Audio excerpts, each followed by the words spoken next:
Hello friends, welcome to the MOOCs on Entrepreneurship Development. We are into the 6th module of this MOOCs and this is on different legislations and the acts. We are into the part 6 of this specific module, which is on the Goods and Services Tax, that is GST 2017. The contents of this presentation, there is a brief introduction, then the advantages of the GST and then the components of the GST. GST is known as a Goods and the Services Tax. It is an indirect tax which has replaced many indirect taxes in India, such as the excise duty, the VAT is value added tax, service tax, etc. The GST Act was passed in the Parliament on 29th of March 2017 and it came into effect on the 1st of July 2017. In other words, GST is levied on the supply of the goods and the services. GST is a single domestic indirect tax law for the entire country. The following is a list of indirect taxes in the pre-GST regime, like central excise duty, duties of excise, additional duties of excise, additional duties of customs, special additional duty of customs, cess, state VAT, central sales tax, purchase tax, luxury tax, entertainment tax, entry tax, taxes on advertisements, taxes on the lotteries, betting and the gambling. So, the central GST, the state GST and the integrated GST have replaced all these above taxes. Now, what are the advantages of the GST? GST has mainly removed the cascading effect on the sale of goods and services. Removal of the cascading effect has impacted the cost of the goods. Since the GST regime eliminates the tax on the tax, the cost of the goods has reduced or it has gone down. Also, GST is mainly technologically driven. All the activities like registration, return filing, application for refund and response to the notice needs to be done online on the GST portal, which accelerates the process. Now, there are mainly 3 components of the GST. One is the CGST, which is the central GST. It is the tax collected by the central government on the intra-state sale. Like for example, a transaction happening within a state like let us say Punjab or Haryana. So, you have this central GST also.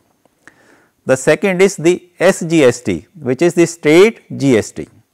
It is a tax collected by the state government on an intra-state sale, same basically like for example, a transaction happening within the state like Punjab or Haryana. So, within a state you have 2 taxes, central GST and state GST. The third is the IGST, which is the integrated GST. It is a tax collected by the central government only for an interstate sale, like for example, sale from one state like let us say Punjab to Karnataka. Now, these are the components of the GST.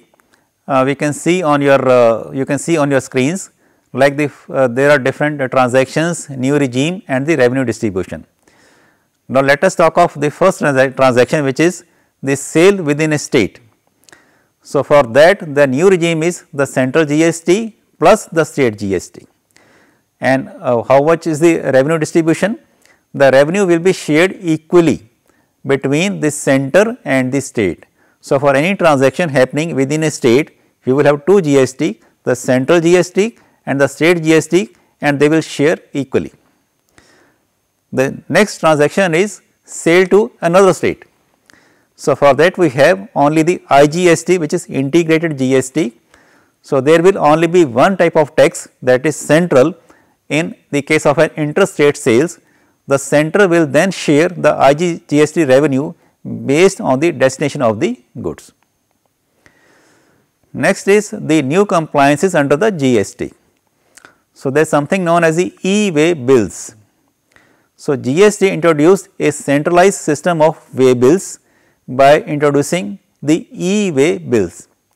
Under the e-way bill system, the manufacturers or the traders or the transporters can generate e-way bills for the goods transported from the place of its origin to its destination on a common portal with ease. The tax authorities are also benefited as the system has reduced time at the check post and helps in reducing the tax evasions also. Next is the e-invoicing. Recently, the e-invoicing system has been started or it has been launched on a trial basis starting from the January of 2020 and has been applicable from October 2020. This system requires large businesses with an annual aggregate turnover of more than rupees 100 crores to comply with some requirements. They must obtain a unique invoice reference number for every business to business invoice by uploading on the GSTN's portal known as the Invoice Registration Portal. The portal verifies the correctness and the genuineness of the invoice. Thereafter, it authorizes using the digital signatures along with a QR code. So, this is all about the GST Act 2017. For more details, please refer to the online reading material. Thank you so much.